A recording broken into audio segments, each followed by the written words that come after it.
안녕하세요.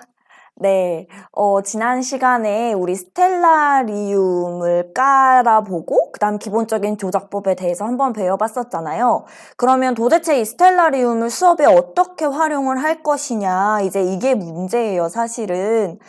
그래서 저는 생각을 해보다가 중학교 3학년, 이제 뒷부분에 지구과학 그 단원이 나오는데요. 거기 보면은 성단이랑 성운 부분이 나옵니다.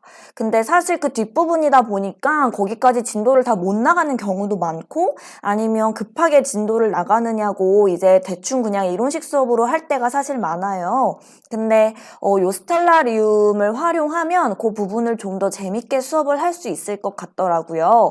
그래서 저는 스텔라리움으로 일단 누구나 밤하늘에서 쉽게 찾아볼 수 있는 별자리를 이용해서 한번 이번 시간에는 성운에 대해서 수업을 어떻게 할 수 있을까 안내해 드리려고 합니다. 겨울철에 밤하늘을 보면요. 누구나 쉽게 볼 수 있는 별자리죠. 오리온 자리. 네, 요렇게 별 3개가 이렇게 다다닥 붙어 있고 굉장히 밝은 별들로만 이루어져 있는 별자리이기 때문에 누구나 쉽게 찾아볼 수 있는 별자리입니다. 오리온 자리죠. 그래서 요 오리온 자리를 이제 학생들에게 설명을 해주기 전에 학생들은 어렸을 때 대부분 그리스 로마 신화로 그 만화책을 많이 읽거든요. 그래서 그거를 이용해서 어떻게 오리온 자리가 생겨나게 됐는지까지 설명을 해주시면 학생들이 조금 더 흥미를 가지고 따라올 수 있지 않을까 싶어요. 그래서 간단하게 한번 오리온 자리의 신화에 대해서 설명을 해드릴게요. 네, 일단 오리온은 포세이돈의 아들이었다고 합니다. 그래서 이 오리온과 달의 여신이라고 알려진 아르테미스는 서로 좋아하는 사이였다고 해요. 근데 이 아르테미스의 오빠가 누구냐면요. 바로 아폴론입니다. 아폴론. 이 아폴론은 뭐 어떤 이유에서인지는 모르겠는데 오리온을 굉장히 싫어했다고 해요. 그래서 이제 이 둘을 떼내고 싶은 거죠. 아폴론은. 그래서 어떤 방법을 생각을 했냐 하면 몰래 오리온을 바닷가에 불러낸 다음에 아르테미스를 따로 불러냈어요. 그래서 저기 저 멀리 있는 물체 보이냐? 저 물체를 너가 화살로 맞추면 내가 너 오리온이랑 사귀는 거 허락해 주겠다. 이제 이렇게 된 거죠. 그래서 사랑꾼이었던 우리 아르테미스는 이제 화살을 겨누어서 결국 그 물체를 맞히고 말고 나중에 가서 확인해 보니까 그 물체는 오리온이었던 거죠. 그래서 이걸 너무 제우스가 불쌍히 여겨서 오리온을 하늘로 올려보냈고 이게 바로 오늘날 우리가 밤하늘에서 볼 수 있는 오리온 자리가 됐다라고 하는 신화입니다. 그러면 이런 역사를 가지고 있는 오리온 자리를 우리 한번 스텔라리움으로 직접 보도록 하겠습니다.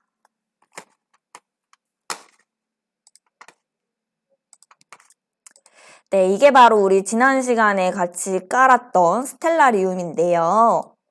자, 일단 시간을 좀 밤으로 돌려야겠죠? 그래서 오늘 현재 제가 이 영상을 촬영하고 있는 날짜가 10월 24일인데요. 한 밤 12시 정도로 가보도록 하겠습니다.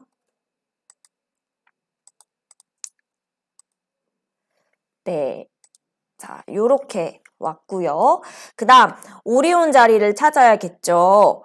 여기 스텔라리움에서 무언가 천체를 찾을 때에는 여기서 검색 요거를 누르셔도 되고 아니면 바로 컨트롤 F를 누르시면 요렇게 검색창이 뜹니다. 여기에다가 오리온 자리. 자, 요렇게 치면 이제 스텔라리움이 오리온 자리를 찾았네요. 자, 그 다음에 좀 더 명확히 보기 위해서 우리 지면을 좀 없애주고 싶으면 요 버튼을 누르면 지면이 없어지고요. 그 다음에 대기도 없애줄까요? 그러면 별이 더 잘 보이니까. 자, 요렇게 해서 오리온 자리를 찾았습니다. 별자리 설명해 주실 때요, 선생님들. 여기 별자리 선, 이거 클릭하면 이렇게 별자리 선이 생겨나거든요. 그 다음에 이름표까지 이렇게 볼 수가 있고 그 다음 사실 이 별자리가 이게 어떻게 오리온 자리인지 이해가 안 가는 경우가 많잖아요. 그래서 요 그림을 클릭하시면 요렇게 모양이 뜹니다. 그래서 학생들이 조금 더 이해하기가 쉽겠죠. 이게 왜 오리온 자리고 뭐 사자 자리고 요 모양이 보이면 한층 더 쉬우니까 요거를 잠깐 보여주셔도 좋을 것 같아요. 그래서 오리온 자리를 조금 더 확대를 해볼게요. 이렇게 확대를 해보면 여기 밤하늘에 요 별 3개 다다다 요거 찍혀 있는 거 되게 쉽게 찾을 수 있거든요. 그 다음에 베텔게우스, 리겔까지 이렇게 보입니다. 자, 이렇게 오리온 자리를 찾아주시고 사실 이제 우리가 배워야 할 건 뭐예요? 성운이죠, 성운. 그래서 요 오리온 자리에 대표적인 성운들이 굉장히 많이 몰려 있거든요. 그래서 요 그림을 일단 없애주시고 여기 오리온 자리에서 요 부분을 확대를 해주시면 요거 교과서에 굉장히 많이 나오는 그림이거든요. 이게 바로 성운의 종류 중에 반사성운입니다. 반사성운에서 가장 대표적인 것이 바로 이 오리온 자리 근처에 있는 오리온 대성운인데요. 선생님들이 그냥 성운의 종류에는 뭐 반사성운이 있고 암흑성운이 있고 이렇게 쭉 종류를 나열해 주셔도 괜찮지만 이렇게 스텔라리움으로 같이 종류를 알려주시면 훨씬 더 좋을 것 같아요. 그래서 이렇게 반사성운, 오리온 자리 부근에 있는 오리온 대성운이 바로 반사성운에 속한다. 이렇게 알려주셔도 좋을 것 같습니다. 자, 그 다음 다시 이렇게 축소를 시킨 다음에 요 오리온 자리 근처에 또 대표적인 교과서에 많이 나오는 성운이 있어요. 뭐냐면 이렇게 확대를 하게 되다 보면 요거 보이세요? 여기 말머리 같이 생긴 거 혹시 보이십니까? 네, 이게 바로 암흑성운의 대표적인 예시이죠. 말머리 성운 역시 오리온 자리 근처에서 찾아볼 수가 있습니다. 자, 이렇게 하면 벌써 우리 성운 종류 중에서 2가지는 선생님들이 알려주시게 된 거예요. 그러면 저희 한 가지 뭐 남았죠? 네, 방출성운 남았죠. 방출성운. 방출성운은요, 선생님들 어디로 가시냐면 검색창을 켜시고 웹불소 자리라고 쳐주세요.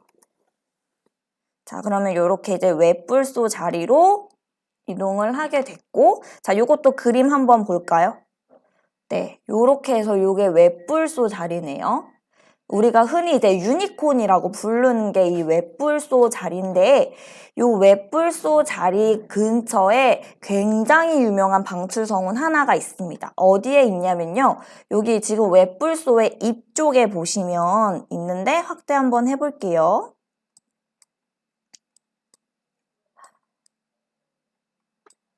이거 혹시 꽃 중에 장미 닮지 않았어요?